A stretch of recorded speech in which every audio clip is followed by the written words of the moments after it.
Hello बच्चों, कैसे हैं आप सब। मैं एक बार फिर आपका एक नया लेक्चर लेके आया हूं और इस लेक्चर में हम लोग बात करेंगे ट्रांसपोर्टेशन इन एनिमल्स। ठीक है, ट्रांसपोर्टेशन इन एनिमल्स पूरे डिटेल में बात करेंगे जितना आपके सिलेबस में है। लेकिन पीछे वाले वीडियो में जब हम लोग रेस्पिरेशन इन एनिमल्स पे बात किए थे तो वहाँ पे छोटा में लिखा हुआ है रेस्पिरेशन इन प्लांट्स, जो छूट गया था क्योंकि समय कम था, इसीलिए उसे भी पहले हम लोग देखेंगे। तो देखिए, प्लांट में क्या होता है कि प्लांट को भी रेस्पिरेशन की ज़रूरत होती है। रेस्पिरेशन से तो एनर्जी निकलता है और प्लांट को भी एनर्जी की ज़रूरत होती है ताकि अपना मेटाबॉलिज्म कर सके, अपना ग्रोथ कर सके, डेवलपमेंट कर सके। और प्लांट एनर्जी निकालने के लिए रेस्पिरेशन ही करता है। मतलब प्लांट के सेल में भी बिल्कुल उसी तरह रेस्पिरेशन होता है जिस तरह हमारे सेल में होता है, जो हमने पीछे वाले वीडियो में देखा था। जैसे ग्लूकोज टूट के ग्लाइकोलाइसिस के दौरान ग्लूकोज टूट के पायरुवेट बनता था और फिर पायरुवेट टूट करके कार्बन डाइऑक्साइड बन के माइटोकॉन्ड्रिया होकर निकल जाता था और फिर वहाँ पे 38 एटीपी बनते थे। तो प्लांट में भी ऐसा ही होता है, लेकिन वहाँ पे क्या होता है कि रेस्पिरेशन कम होता है प्लांट में। प्लांट कितना भी मोटा क्यों ना हो, उसका ज़्यादा से ज़्यादा पार्ट डेड होता है। ठीक है, मतलब लीफ, प्लांट का जो लीव्स होते हैं, पत्ता लिविंग होता है, लेकिन प्लांट का जो वुडी स्टेम होता है तना के नीचे, जिसे आप साल बोलते हैं प्लांट का, तो वो सब डेड पार्ट होता है। इसीलिए प्लांट को कम रेस्पिरेशन की ज़रूरत होती है। ठीक है, जैसे रूट को ज़रूरत होती है, स्टेम का अपर सरफेस, स्टेम जो होता है तना का बाहरी सरफेस को ही ऑक्सीजन की ज़रूरत होती है, तो वो सब हवा के जरिए सांस खींच लेता है, ऑक्सीजन खींच लेता है। लेकिन दिन के समय में फोटोसिंथेसिस प्लांट बहुत ज़्यादा करता है और जिस दौरान बाय प्रोडक्ट के रूप में बहुत ज़्यादा ऑक्सीजन छोड़ता है और कम कार्बन डाइऑक्साइड, मतलब बहुत ज़्यादा ऑक्सीजन छोड़ता है और कार्बन डाइऑक्साइड बहुत कम छोड़ता है, क्योंकि रेस्पिरेशन तो दिन रात चलता है लेकिन फोटोसिंथेसिस केवल दिन में चलता है, डे टाइम में चलता है और इस दौरान बहुत ज़्यादा ऑक्सीजन छोड़ता है और कुछ ऑक्सीजन रेस्पिरेशन के दौरान प्लांट 24 घंटा लेता है। इसीलिए ओवरऑल अगर हम देखें तो बोलेंगे कि प्लांट ज़्यादा ऑक्सीजन छोड़ता है और बहुत कम ऑक्सीजन लेता है। ठीक है,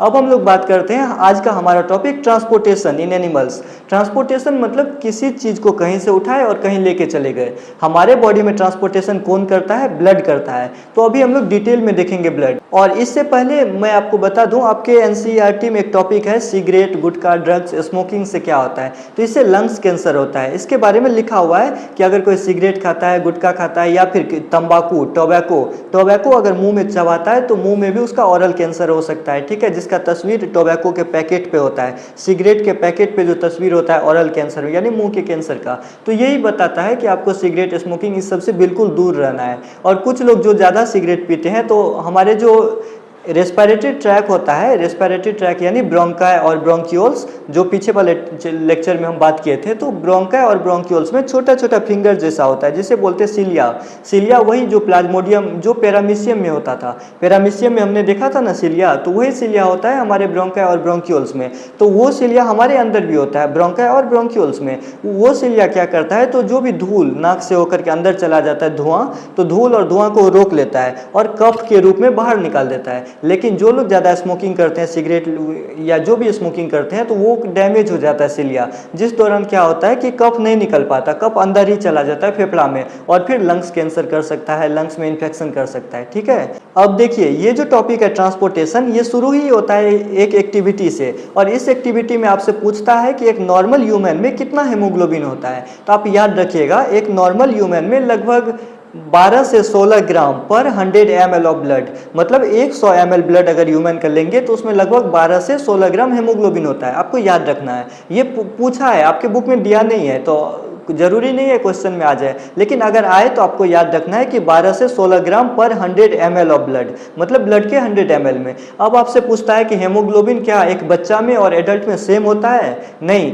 एडल्ट में ज़्यादा होता है। क्यों? क्योंकि हेमोग्लोबिन का काम है ब्लड में ऑक्सीजन को ट्रांसपोर्ट करना। एडल्ट का बॉडी बड़ा होता है तो एडल्ट में ज़्यादा ब्लड की ज़रूरत होती है, ज़्यादा हेमोग्लोबिन की ज़रूरत होती है ताकि ज़्यादा दूर तक ऑक्सीजन को ट्रांसपोर्ट करे, इसीलिए एडल्ट में ज़्यादा होता है। अब आपसे पूछा जाता है कि मेल और फीमेल में किस में ज़्यादा होता है।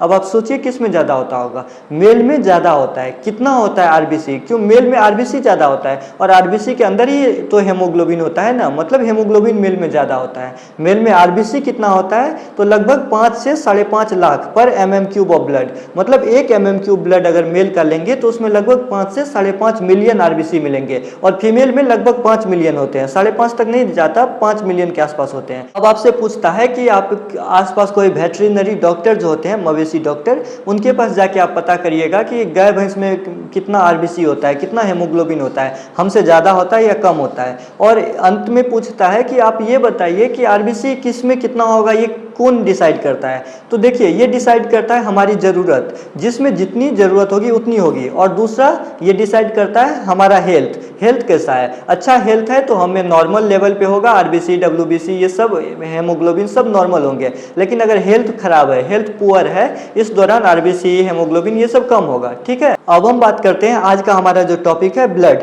ब्लड सबसे ज़्यादा ट्रांसपोर्ट करता है हमारे बॉडी में। ब्लड कौन चीज़ को ट्रांसपोर्ट करता है? कार्बन डाइऑक्साइड को भी करता है, ऑक्सीजन को भी करता है, इसके अलावा खाना यानी फूड ग्लूकोज को भी करता है, यूरिन में जो यूरिया निकलता है यूरिया को भी ट्रांसपोर्ट करता है ब्लड। इसके अलावा शुगर को करता है, प्रोटीन को करता है, अमाइनो एसिड्स को करते हैं, फैटी एसिड्स को करते हैं, सॉल्ट यानी कैल्शियम कार्बोनेट ये सब भी सॉल्ट होते हैं, हाइड्रोक्साइड सोडियम बाइकार्बोनेट, और काफ़ी सारे चीज़ जो भी हमारे बॉडी में या तो एक्सक्रीशन होकर निकलते हैं या फिर हमारे ब्लड में सर्कुलेट करते हैं, उन सबको ब्लड ही ट्रांसपोर्ट करता है। ठीक है, अब बात आती है कि ब्लड है क्या। तो ब्लड एक फ्लूइड कनेक्टिव टिश्यू है। फ्लूइड मतलब होता है कोई भी चीज़ जो बह सके, जैसे पानी हो गया, हवा हो गया, बिल्कुल उसी तरह ब्लड तो हमारे बॉडी में बहता है, इसीलिए ब्लड एक फ्लूइड है। और कनेक्टिव टिश्यू क्यों है? क्योंकि ये बहुत सारे ऑर्गन को कनेक्ट करता है। लंग्स को हार्ट से कनेक्ट करता है, हार्ट को हमारे पूरे बॉडी से कनेक्ट करता है, ब्लड एक जगह से लेकर दूसरे जगह जाता है, तो कनेक्शन ही तो बना रहा है, इसीलिए ब्लड फ्लूइड कनेक्टिव टिश्यू है। ठीक है, अब हम बात करते हैं ब्लड में क्या क्या होता है। ठीक है, मतलब क्या क्या होता है ब्लड में। तो देखिए सबसे ज़्यादा ब्लड में होता है प्लाज्मा। प्लाज्मा मतलब पानी जैसा जो दिखता है ब्लड में, तो प्लाज्मा उसे बोलते हैं प्लाज्मा। तो ब्लड में सबसे ज़्यादा प्लाज्मा होता है। इसके अलावा क्या होता है, तो कुछ फॉर्म्ड एलिमेंट होते हैं। फॉर्म्ड एलिमेंट मतलब सेल्स यानी RBC red blood cells, WBC platelets होते हैं। इसके अलावा कई सारे प्रोटीन होते हैं। आपके सिलेबस में ये सब नहीं दिया है जो प्रोटीन कौन कौन से होते हैं, इसीलिए मैं नहीं बता रहा। मैं बस आपको ये बता रहा हूँ कि आपके ब्लड में प्रोटीन भी होते हैं, कई सारे प्रोटीन होते हैं। ठीक है, और प्रोटीन के अलावा ग्लूकोज होते हैं। ग्लूकोज के अलावा और क्या ब्लड में होते हैं, तो ब्लड में यूरिया हो सकता है, यूरिक एसिड हो सकता है, सॉल्ट बहुत सारे सॉल्ट जैसे सोडियम क्लोराइड आयंस ये सब मिला करके, पोटेशियम बाइकार्बोनेट ये सब होते हैं। ठीक है, ये सब ब्लड में होते हैं। और क्या क्या होते हैं ब्लड में, तो कुछ हार्मोन्स हो सकते हैं, कुछ ग्रोथ फैक्टर्स हो सकते हैं, ग्रोथ रेगुलेटर्स ये सब होते हैं ब्लड में। ठीक है, अब हम बात करते हैं क्या ब्लड के अलावा और भी कोई टिश्यू फ्लूइड होते हैं हमारे बॉडी में, मतलब और भी कोई हमारे बॉडी में पानी जैसा कुछ होता है। हाँ होता है, लिम्फ उसे बोलते हैं लिम्फ। जैसे आपको कहीं स्क्रैच आती है, हाथ पे पैर पे कहीं चोट लगती है, हल्का चोट लगती है, तो वहाँ पे पानी सा निकलता है, वो पानी दरअसल पानी नहीं है, वो है लिम्फ। लिम्फ को बोलते हैं टिश्यू फ्लूइड। जैसे देखिए ब्लड हमारे टिश्यू तक आता है। ठीक है, टिश्यू के बाद ब्लड कैपिलरीज में जाता है, और कैपिलरीज से ब्लड का आरबीसी सब रह जाता है, और बाकी जो ब्लड का पानी है, न्यूट्रिएंट है, कार्बन डाइऑक्साइड ऑक्सीजन है, ये सब निकल जाता है और आरबीसी रह जाता है। ठीक है, आरबीसी रह जाता है कैपिलरी में, और बाकी जो आरबीसी के अलावा जो चीज़ है, पानी है, उसका न्यूट्रिएंट है, सॉल्ट है, ये सब निकल के चला जाता है टिश्यू में, और इसी पानी को बोलते हैं टिश्यू फ्लूइड। ठीक है, टिश्यू फ्लूइड जिसे लिम्फ भी बोलते हैं, लिम्फ, तो इसी पानी को बोलते हैं टिश्यू फ्लूइड या लिम्फ। इस पर हम लोग डिटेल में बात करेंगे बोर्ड पे। ठीक है, ताकि आपको अच्छे से समझ में आए। इससे पहले हम बात करते हैं कि ब्लड प्रेशर क्या होता है। देखिए हमारे बॉडी में जो ब्लड फ्लो करता है तो उसका कुछ प्रेशर होता है। आपने सुना होगा, जैसे हम लोग बोलते हैं hypertension, high blood pressure, low blood pressure, तो ये ब्लड प्रेशर क्या होता है, तो ब्लड का प्रेशर, इसी को ब्लड प्रेशर बोलते हैं। ब्लड हमारे बॉडी में हमारे आर्टरी में बहता है और वेन्स में बहता है। आर्टरी में ऑक्सीजनेटेड ब्लड बहता है और वेन में डीऑक्सीजनेटेड ब्लड बहता है। ठीक है, और आर्टरी का जो प्रेशर होता है उसको बोलते हैं सिस्टोलिक प्रेशर, और वेन का जो प्रेशर होता है उसको बोलते हैं डायस्टोलिक प्रेशर। ठीक है, तो सिस्टोलिक प्रेशर, अगर किसी का ब्लड प्रेशर होता है 120/80, इसका क्या मतलब, 120 जो ऊपर में होता है ये है सिस्टोलिक प्रेशर, आर्टरी का प्रेशर, और 80 जो है ये है डायस्टोलिक प्रेशर, वेन का प्रेशर। ठीक है, तो इसे हम मेजर कैसे करते हैं, तो सबसे पहले हमारे पास एक इंस्ट्रूमेंट, एक मशीन होता है जिसे बोलते हैं स्पैग्मोमैनोमीटर। स्पैग्मोमैनोमीटर, इस मीटर को हाथ पे इस तरह लपेट दिया जाता है। ठीक है, आप देखे होंगे इस तरह लपेट दिया जाता है, और उसमें हवा दिया जाता है, हवा दे करके इसे ब्लॉक कर दिया जाता है। ठीक है, और हमारे पास दूसरा मशीन होता है, उसे बोलते हैं स्टेथोस्कोप। स्टेथोस्कोप जिसे आला बोलते हैं, तो आला को कान में लगा लिया जाता है और ध्यान से इस जगह पे आला रख करके सुना जाता है। ठीक है, और हवा को खोल दिया जाता है। तो क्योंकि अभी तक तो ब्लॉक था, अभी तक तो हम मशीन से टाइट करके इसे हवा को रोके हुए थे, जैसे ही हवा खोलेंगे तो उसमें धीरे धीरे आवाज़ आता है, ऐसे टक टक टक टक। तो ये जब आवाज़ जिस जगह पे शुरू होता है वो हो गया सिस्टोलिक प्रेशर। ज़्यादातर 120, 130, 140 इसी पे ये शुरू होता है, तो ये हो गया सिस्टोलिक प्रेशर। और जहाँ पे ये आवाज़ आना बंद होता है उसको बोलते हैं डायस्टोलिक प्रेशर, ठीक है। तो जिससे किसी का ब्लड प्रेशर होता है 120/80, इसका क्या मतलब 120 हो गया सिस्टोलिक प्रेशर, जहाँ पे आवाज़ पहली बार सुनना शुरू हुआ होगा, ऐसे टक टक टक टक जहाँ पे बजना शुरू हुआ होगा वो है सिस्टोलिक प्रेशर। अगर 120/80 आ रहा है किसी का ब्लड प्रेशर तो 120 हो गया सिस्टोलिक प्रेशर और 80 हो गया डायस्टोलिक, जहाँ पे आवाज़ बंद हो जाएगा, स्टेथोस्कोप में आवाज़ बंद हो जाएगा। तो आप समझ लेंगे कि ये इसका ब्लड प्रेशर है। तो ऐसे ही मेजर करते हैं इसे। और जैसे कि हम बात किए थे ब्लड में आरबीसी होते हैं, डब्ल्यूबीसी होते हैं और प्लेटलेट्स होते हैं। तो आरबीसी क्या करते हैं, आरबीसी हमारे बॉडी में ऑक्सीजन को ट्रांसपोर्ट करता है, ठीक है। डब्ल्यूबीसी क्या करता है, तो हमारे बॉडी में इन्फेक्शन को खत्म करता है, हमें बीमार पड़ने से बचाता है। कौन बचाता है, डब्ल्यूबीसी बचाता है। डब्ल्यूबीसी के कई टाइप होते हैं, आपके बुक में नहीं दिया हुआ है, 9th में कुछ दिया हुआ था अगर आपको याद हो तो, आपके बुक में नहीं दिया है इसीलिए मैं नहीं बताता अभी। और तीसरा होता है प्लेटलेट्स। देखिए प्लेटलेट्स क्या करता है, प्लेटलेट कहीं पे भी अगर इंजरी होती है, इंजरी मतलब चोट लगता है, तो वहाँ पे प्लेटलेट्स इस तरह जाली बना देता है, ठीक है, ताकि ब्लड इससे बाहर ना निकल सके। और धीरे धीरे वहाँ पे एक ब्लैक कलर का एक स्ट्रक्चर बन जाता है। वो स्ट्रक्चर क्यों बनता है, उसे कौन बनाता है, उसे प्लेटलेट्स बनाता है, ताकि बॉडी का ब्लड ज़्यादा लॉस ना हो, ज़्यादा ब्लड का नुकसान ना हो, ठीक है। तो ये काम है प्लेटलेट्स का। अब हम बात करते हैं ह्यूमन हार्ट। हमारे जो दिल होते हैं, हार्ट, हमारे हार्ट 4 चेंबर का होता है, ठीक है। इस पे हम लोग पूरी डिटेल में अभी बात करेंगे ब्लैक बोर्ड पे, ताकि आपको एकदम क्लियर हो, एक एक पॉइंट्स क्लियर हो, ठीक है।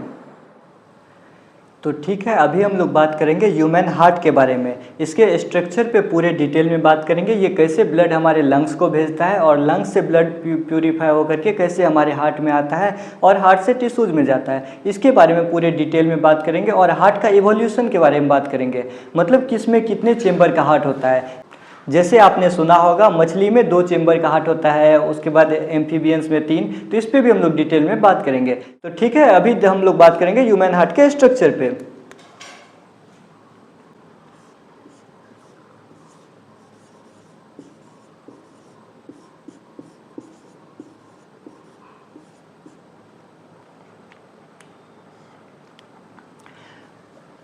ठीक है, कट लेना। और इस स्ट्रक्चर को समझने का सबसे आसान तरीका और सबसे आसान डायग्राम जो है मैं वो बनाता हूँ, ठीक है, ताकि आप बिल्कुल आसानी से समझ सकेंगे। और आप लोग जानते होंगे ह्यूमन के हार्ट में कितने चेंबर होते हैं, 4 चेंबर, ठीक है।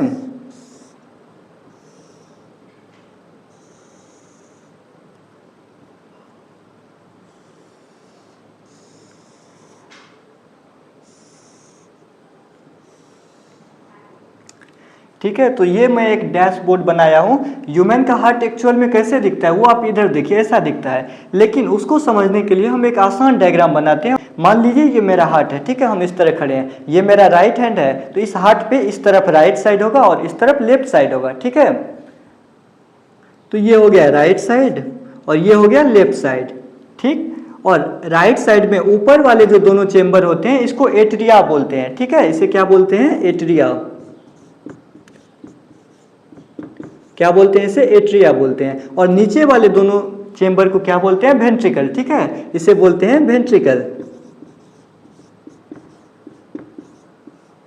वेंट्रिकल, ठीक है। तो ये राइट साइड है तो इसे हम बोलेंगे राइट एट्रिया, ये लेफ्ट साइड है इसे हम बोलेंगे लेफ्ट एट्रिया, ये राइट साइड है इसे हम बोलेंगे राइट वेंट्रिकल और इसे बोलेंगे लेफ्ट वेंट्रिकल, ठीक है। ये डायग्राम आपको क्लियर है। अब मैं यहाँ पे टिश्यू बनाता हूँ, ठीक है, और ऊपर में लंग्स बनाता हूँ, ताकि आपको और आसानी से समझ सके और पूरा सर्कुलेशन आप समझ जाएंगे। यह है लंग्स, लंग्स, और नीचे है टिश्यूज।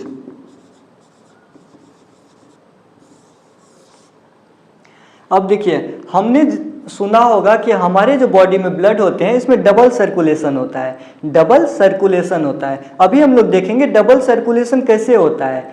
मतलब डबल सर्कुलेशन कैसे होता है? देखिए, सबसे पहला सर्कुलेशन यानी हमारे टिश्यूज से ब्लड निकल के हार्ट में जाएंगे और हार्ट से टिश्यूज में जाएंगे, ये हो गया पहला सर्कुलेशन। और दूसरा सर्कुलेशन होता है हमारे हार्ट से ब्लड निकल करके लंग्स में जाता है और लंग्स में प्यूरिफाई होने के बाद ऑक्सीजनेटेड ब्लड हमारे हार्ट में आ जाता है, मतलब हार्ट से लंग्स, लंग्स से हार्ट, ये एक सर्कुलेशन। और दूसरा हार्ट से टिश्यूज और टिश्यूज से हार्ट, तो ये दूसरा सर्कुलेशन। तो दोनों मिला के इसे बोलते हैं डबल सर्कुलेशन। अभी हम यही देखेंगे डबल सर्कुलेशन कैसे होता है, ठीक है। तो देखिए, ये हमारा लंग्स है, मान लीजिए यहाँ पे लंग्स में जो ब्लड आता है तो उसका प्यूरिफाई होता है। प्यूरिफाई मतलब होता है कि ऑक्सीजन ऐड करना और कार्बन डाइऑक्साइड निकाल लेना। अगर मैं कहीं प्यूरिफाइड ब्लड बोलूंगा तो आप चौंकिएगा नहीं। प्यूरिफाइड ब्लड मतलब होता है ऑक्सीजनेटेड ब्लड, जिसमें ऑक्सीजन ज़्यादा होता है। और इम्प्योर ब्लड या अनप्यूरिफाइड ब्लड मतलब होता है डीऑक्सीजनेटेड ब्लड, जिसमें कार्बन डाइऑक्साइड ज़्यादा होता है। तो देखिए, हमारे लंग्स में डीऑक्सीजनेटेड ब्लड आया, ठीक है, इसमें CO2 ज़्यादा था, लेकिन लंग्स में प्यूरिफिकेशन हो गया, CO2 बाहर निकल गया और लंग्स से जो ब्लड आता है तो उसमें ऑक्सीजन ज़्यादा होता है, ठीक है, ऑक्सीजन ज़्यादा होता है। ये ब्लड हमारे लेफ्ट पोर्शन में आता है। आप हमेशा याद रखिएगा कि लेफ्ट पोर्शन जो होता है हार्ट का, चाहे एट्रिया हो चाहे वेंट्रिकल हो, लेफ्ट पोर्शन में हमेशा ऑक्सीजनेटेड ब्लड आएगा और राइट पोर्शन जो होता है उसमें डीऑक्सीजनेटेड ब्लड आता है। हमेशा राइट पोर्शन में डीऑक्सीजनेटेड ब्लड आएगा और लेफ्ट पोर्शन में ऑक्सीजनेटेड ब्लड आता है, ठीक है। तो लंग से ऑक्सीजनेटेड ब्लड हमारे लेफ्ट एट्रिया में आता है, लेफ्ट एट्रिया से ऑक्सीजनेटेड ब्लड हमारे लेफ्ट वेंट्रिकल में आ गया, ठीक है। उसी तरह हमारे टिश्यूज में तो ऑक्सीजन का यूटिलाइजेशन होता है और कार्बन डाइऑक्साइड का प्रोडक्शन होता है। तो टिश्यू में जो ब्लड होते हैं उसमें CO2 बहुत ज़्यादा होता है, तो टिश्यू का ब्लड निकल करके राइट एट्रिया में आता है जिसमें CO2 ज़्यादा होता है, ठीक है, CO2 ज़्यादा होता है। ये ब्लड आके राइट एट्रिया में आ गया। राइट एट्रिया से ये CO2 वाले ब्लड राइट वेंट्रिकल में आएंगे और राइट वेंट्रिकल से ये ब्लड निकल करके चले आएंगे यहाँ लंग्स में, ठीक है। ये डायग्राम को आप एक बार देखिए और इसे मैं एक बार फिर क्लियरली बताऊंगा ताकि आपको पूरी तरह समझ में आ जाए। तो देखिए, ये हमारा हार्ट है। हमारा हार्ट कितने चेंबर का होता है? 4 चेंबर का, ठीक है। ऊपर वाले चेंबर को बोलते हैं एट्रिया और नीचे वाले चेंबर को बोलते हैं वेंट्रिकल, ठीक है। ऊपर वाले चेंबर को बोलते हैं एट्रिया और नीचे वाले चेंबर को बोलते हैं वेंट्रिकल्स। और अब देखिए, हमारे हार्ट में 2 एट्रिया होता है और 2 वेंट्रिकल होता है, ठीक है। 2 एट्रिया होता है और 2 वेंट्रिकल होता है। तो मान लीजिए मैं इस तरह खड़ा हूँ और ये मेरा हार्ट है, ये राइट साइड है, तो बिल्कुल इसी तरह इस डायग्राम में ये हो गया राइट एट्रिया, ठीक है, और ये हो गया लेफ्ट एट्रिया।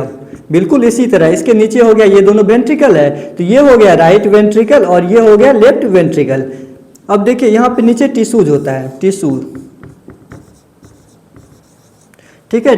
हमारे टिश्यू में ऑक्सीजन की यूटिलाइजेशन होती है और कार्बन डाइऑक्साइड प्रोड्यूस होता है। इस दौरान क्या होता है कि टिश्यू से जो ब्लड निकलते हैं, जो ब्लड टिश्यू से निकल रहे हैं उसमें CO2 बहुत ज़्यादा होगा।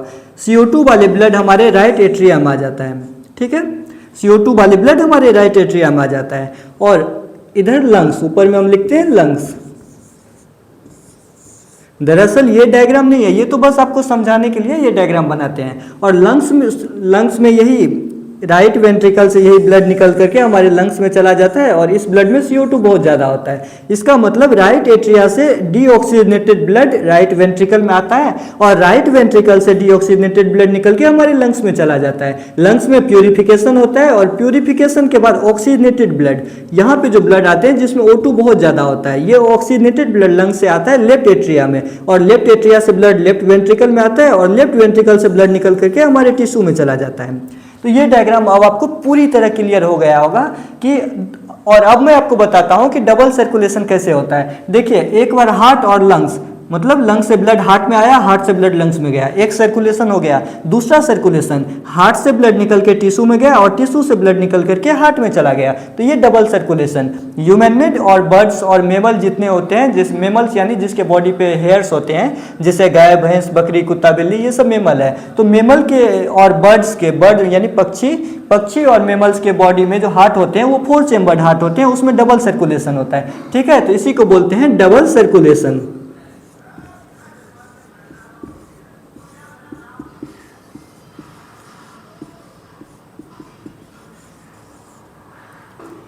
ठीक है, इसी को बोलते हैं डबल सर्कुलेशन।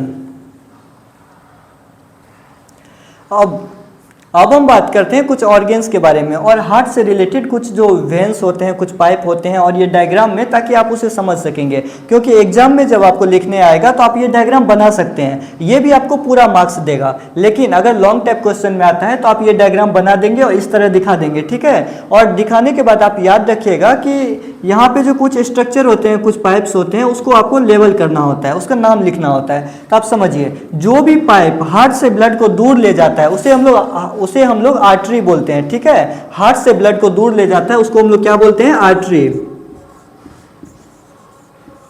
क्या बोलते हैं? आर्टरी। और जो हार्ट की तरफ ब्लड को लेके आता है उसको क्या बोलते हैं? वेन, ठीक है। जो हार्ट के और ब्लड लेके आता है उसको बोलते हैं वेन, और जो हार्ट से दूर ले जाता है ब्लड उसे बोलते हैं आर्टरी। तो इस फिगर में देखिए, ये जो लंग्स है, ये तो हमारा लंग्स है, लंग्स से ब्लड हार्ट की ओर आ रहा है। और जैसे कि मैंने आपको बताया था कि हार्ट की ओर जब भी ब्लड आता है तो वो जो भी लेके आता है जो पाइप, उस पाइप को बोलते हैं वेन, ठीक है। तो यहाँ पे तो हार्ट की ओर ब्लड आ रहा है, और ब्लड लेके कौन आ रहा है? तो जो पाइप लेके आ रहा है उस पाइप को हम लोग बोलते हैं वेन, ठीक है। हम यहाँ लिखते हैं वेन। और ये वेन कहाँ से ब्लड ला रहा है? तो ये वेन हमारे लंग्स से ब्लड ला रहा है, और लंग्स का साइंटिफिक नेम होता है पल्मो, इसीलिए इसको बोलते हैं पल्मोनरी वेन। इसको बोलते हैं पल्मोनरी वेन, ठीक है। और देखिए यहाँ पे ये जो लेफ्ट वेंट्रिकल से ब्लड निकाल करके हमारे टिश्यू में ले जा रहा है, तो ये क्या हुआ? ब्लड को तो दूर ले जा रहा है हार्ट से, और हार्ट से जब ब्लड को दूर ले जाता है तो उसको बोलते हैं आर्टरी। तो ठीक है, तो इसे हम बोलेंगे आर्टरी।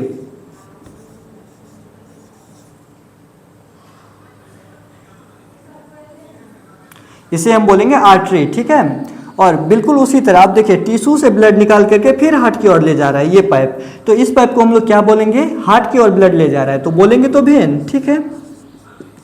और वेन, और जो वेन हार्ट के एकदम नज़दीक होता है, ये वेन का पार्ट मान लीजिए यहाँ से यहाँ तक, ये एक वेन का पार्ट है, यहाँ से यहाँ तक एक वेन का पार्ट है, लेकिन हार्ट के नज़दीक है, तो इसका स्पेशल नाम होता है, इसका नाम होता है वेना केवा। इसका नाम होता है वेना केवा, ठीक है। इसे बोलते हैं vena cava. Special when he है, लेकिन वेन का स्पेशल नाम है वेना केवा। बिल्कुल इसी तरह जब ये आर्टरी, ये तो आर्टरी है जो हार्ट से ब्लड को दूर ले जाता है, लेकिन इसी आर्टरी का शुरुआती पोर्शन जो होता है आर्टरी का, ये थिक होता है, मोटा होता है, और इसका स्पेशल नाम होता है, इसका नाम होता है एओर्टा, ठीक है। AORTA, aorta. तो ये सारे नाम हो गए जो मुझे लिखना बताना चाहिए, मैंने बताया। और एक और नाम छूट गया, जैसे ये लंग से ब्लड लेकर हार्ट के पास आ रहा है, ठीक है, हार्ट के पास आ रहा है तो वेन होगा, और लंग से आ रहा है तो पल्मोनरी वेन हो गया। उसी तरह ये हार्ट से ब्लड लेकर के लंग्स के पास जा रहा है, हार्ट से दूर ले जा रहा है ब्लड, तो दूर ले जा रहा है मतलब आर्टरी हो गया, और हार्ट से दूर ले जा रहा है, इसीलिए इस पाइप को बोलेंगे पल्मोनरी आर्टरी। क्यों? क्योंकि ये लंग्स के पास ले जा रहा है, पल्मोनरी आर्टरी, ठीक है। इसे बोलेंगे पल्मोनरी आर्टरी।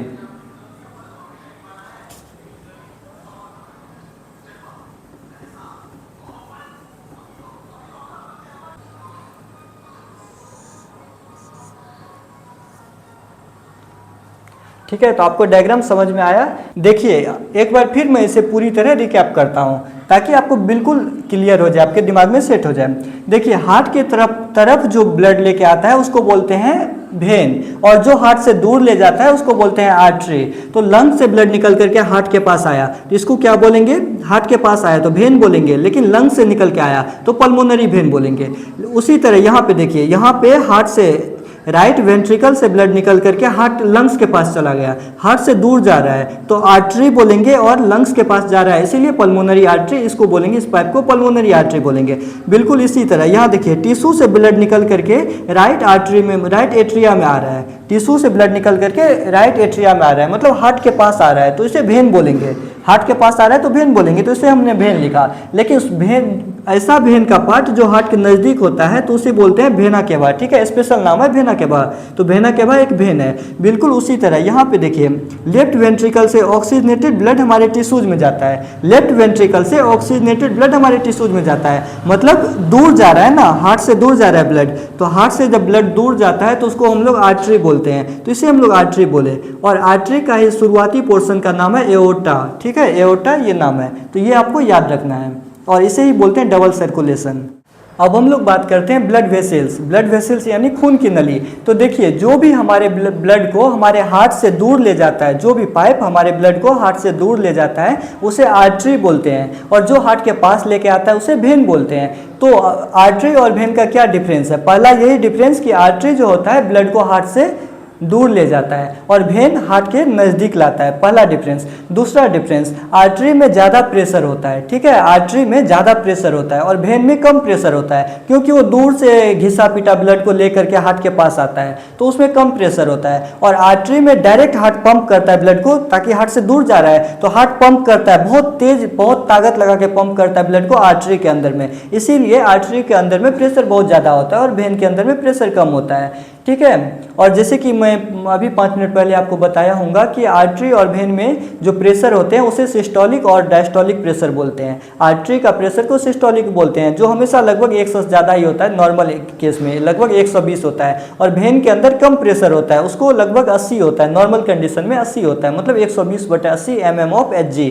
तो ये प्रेशर होता है ब्लड प्रेशर, ठीक है। और एक डिफरेंस आर्टरी और वेन में, एक और डिफरेंस कि वेन जो होते हैं, कुछ लंबा लंबा वेन जो हमारे बॉडी में होते हैं उसमें भाल्व होते हैं। भाल्व यानी वो बैकवर्ड फ्लो को रोकता है, यानी जो भी ब्लड हमारे हार्ट से निकल, हमारे टिश्यूज से निकल के हमारे हार्ट की ओर आ रहे होते हैं तो वो ब्लड वापस न रुक जाए। मान लीजिए हमारे पैरों से ब्लड हमारे हार्ट की ओर आ रहा है, ये तो ऊपर आ रहा है, तो ऊपर अपने मन से तो नहीं आएगा, तो वहाँ पे भाल्व होता है, भाल्व पीछे जाने वाले ब्लड को, बैकवर्ड फ्लो को रोकता है। अब हम लोग बात करते हैं इवोल्यूशन ऑफ हार्ट। ये आपके बुक में दिया हुआ है कि हार्ट के इवोल्यूशन के आधार पे हम लोग बता सकते हैं कि कौन ऑर्गेनिज्म किसके बाद आया। जैसे कि हम आप सुने होंगे कि इंसान जो होते हैं वो बंदर से आते हैं, आए हैं, बंदर से आए हैं, तो ये चीज़ कैसे पता चला होगा साइंटिस्ट को? तो उसी को हम लोग देखेंगे, इवोल्यूशन ऑफ हार्ट। चूँकि ये आपके सिलेबस में हार्ट चल रहा था इसीलिए ये आपके टॉपिक में दिया हुआ है, ठीक है। तो देखिए, इवोल्यूशन के दौरान साइंटिस्ट को ये पता चला कि मछली जो होती है, मछली का जो दिल होता है वो 2 चेम्बर का होता है, ठीक है, एक एट्रिया होता है और एक वेंट्रिकल होता है। मछली के बाद आता है एम्फीबियंस। एम्फीबियंस यानी जो पानी में भी रहता है, जमीन पे भी रहता है, जिसका एग्जाम्पल है मेढक, फ्रॉग। तो फ्रॉग एम्फीबियंस है। तो एम्फीबियंस का जो हार्ट है वो 3 चेम्बर का हार्ट था, ठीक है, मतलब 2 एट्रिया और एक वेंट्रिकल, ये 3 चेम्बर का हार्ट था एम्फीबियंस का। उससे थोड़ा एडवांस हुआ रेप्टाइल्स। तो रेप्टाइल्स में 3.5 चेम्बर का हार्ट हुआ। 3.5 चेम्बर का हार्ट कहने का मतलब 2 एट्रिया, ठीक है, और वेंट्रिकल तो एक ही है, लेकिन ये बीच में एक सेप्टा है। ये सेप्टा पूरा होता तो 4 चेम्बर का हो जाता, लेकिन ये सेप्टा पूरा नहीं है, आधा ही है, ठीक है। तो ये 3.5 चेम्बर का हार्ट होता है रेप्टाइल्स में। रेप्टाइल्स यानी रेंगने वाला जीव, जैसे कछुआ हो गया, सांप हो गया, कोई भी स्नेक होते हैं, ये सब रेप्टाइल्स होते हैं। और कुछ एडवांस रेप्टाइल्स जैसे क्रोकोडाइल, मगरमच्छ में कंप्लीट 4 चेम्बर का हार्ट होता है, ठीक है। और जैसे बर्ड्स और मेमल्स में भी कंप्लीट 4 चेम्बर का हार्ट होता है। तो इसमें कंप्लीट 4 चेम्बर का हार्ट होता है। 4 चेम्बर का हार्ट मतलब 2 एट्रिया और 2 वेंट्रिकल, जो हम लोग देखे 5 मिनट पहले, जो ह्यूमन सर्कुलेशन देख रहे थे तो उसमें देखे थे 4 चेम्बर। तो कुछ एडवांस रेप्टाइल्स जैसे क्रोकोडाइल में भी 4 चेम्बर का हार्ट होता था, और बर्ड्स और मेमल्स में भी 4 चेम्बर का। तो इस आधार पे साइंटिस्ट बता पाए कि सबसे पहले मछली आई होगी जिसमें 2 ही चेम्बर का हार्ट था, फिर एम्फीबियंस आया होगा जिसमें 3 चेम्बर का हार्ट था, फिर रेप्टाइल्स आए होंगे जिसमें 3.5 चेम्बर था, और फिर बर्ड्स और मेमल्स आए होंगे जिसमें 4 चेम्बर का हार्ट था, ठीक है। और इसके साथ ही आपके बुक में है कि मछली में जो ब्लड सर्कुलेशन होता है वो कैसे होता है, उसके बारे में बताया गया है आपके बुक में। तो मैं बताता हूं, देखिए, ये है मछली का हार्ट, एक एट्रिया और एक वेंट्रिकल, ठीक है। और ये है मछली का टिश्यू, और ये है मछली का गिल्स। जैसे हमारे बॉडी में ब्लड को प्यूरिफाई करने के लिए लंग्स होता है, उसी तरह मछली के बॉडी में ब्लड को प्यूरिफाई करने के लिए गिल्स होता है। तो हार्ट से ब्लड निकल के मछली में गिल्स में चला जाता है, ठीक है। और गिल्स में प्यूरिफिकेशन होता है, मतलब CO2 बाहर निकल जाएगा, गिल्स से CO2 बाहर निकलेगा, CO2 बाहर निकल जाएगा और ऑक्सीजनेटेड ब्लड टिश्यू में आ जाएगा।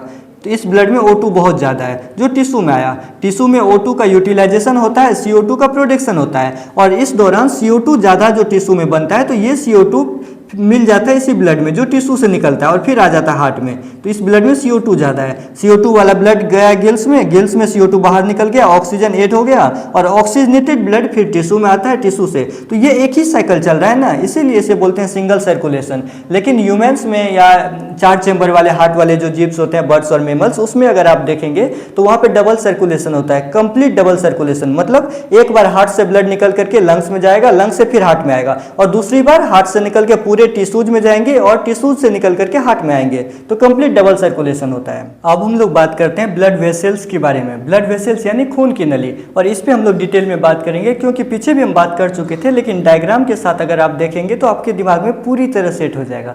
ठीक है, तो देखिए हमारे बॉडी में जो ब्लड वेसल्स होते हैं, मान लीजिए यहाँ पे हार्ट है, हार्ट यानी दिल, तो हार्ट से ब्लड निकल के आर्टरी होकर के हमारे बॉडी में आता है। ठीक है, तो ये है आर्टरी,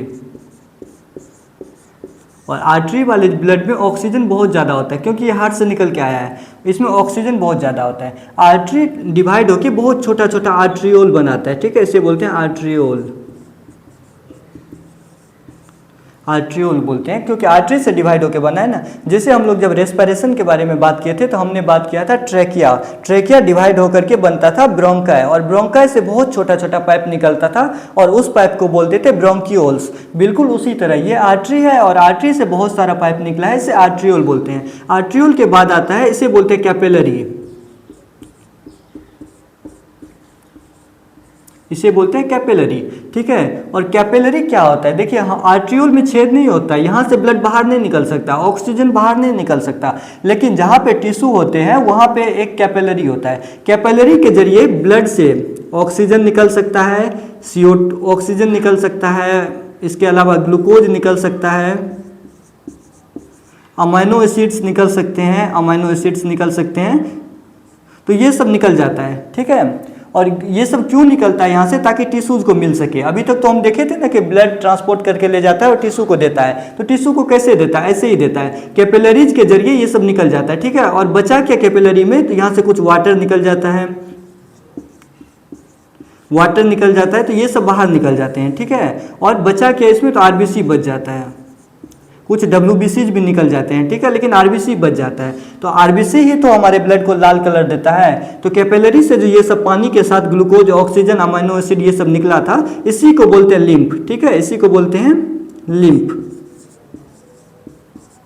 इसको वो क्या बोलते हैं, लिम्फ। ठीक है, इसी को बोलते हैं लिम्फ। और लिम्फ को हम लोग टिश्यू फ्लूइड क्यों बोलते थे, क्योंकि यही लिम्फ के जरिए ये टिश्यू के अंदर आता है, मतलब टिश्यू को जो ऑक्सीजन, कार्बन डाइऑक्साइड मिलता है, कहाँ से मिलता है, इसी लिम्फ के जरिए, इसीलिए लिम्फ को हम लोग टिश्यू फ्लूइड बोलते हैं। तो टिश्यू को तो ये सब मिल गया, लेकिन टिश्यू में जो CO2 बनता है, टिश्यू में जो CO2 बनता है रेस्पिरेशन के दौरान, ये CO2 निकल के चला जाता है इसमें, ये क्या है, वेन है, ये क्या है, वेन। तो टिश्यू में जो CO2 कार्बन मतलब कार्बन डाइऑक्साइड बनता है वो निकल के चला जाता है वेन में, और वेन होकर के फिर घूम करके चला जाता है हार्ट में, हार्ट से लंग्स में जाएगा, लंग्स से प्यूरिफाई होकर फिर हार्ट में आएगा, और हार्ट से आर्टरी होकर के आर्ट्रियोल में जाएगा, कैपिलरी में जाएगा। और कैपिलरी एक ही लेयर का होता है, मतलब ये बहुत पतला पाइप होता है जिसमें सेल का एक ही लेयर होता है, ताकि ज़्यादा से ज़्यादा सब्सटेंस अंदर बाहर आ सके। टिश्यू को जो ऑक्सीजन चाहिए वो डायरेक्ट ब्लड के वेसल्स से नहीं ले सकता है, उसको लेने के लिए एक स्पेशल जगह होता है जो जिसे बोलते हैं कैपिलरी। कैपिलरी होकर के ये टिश्यू अपना जो भी चाहिए इसे खींच लेगा, और खींचेगा किसके माध्यम से, तो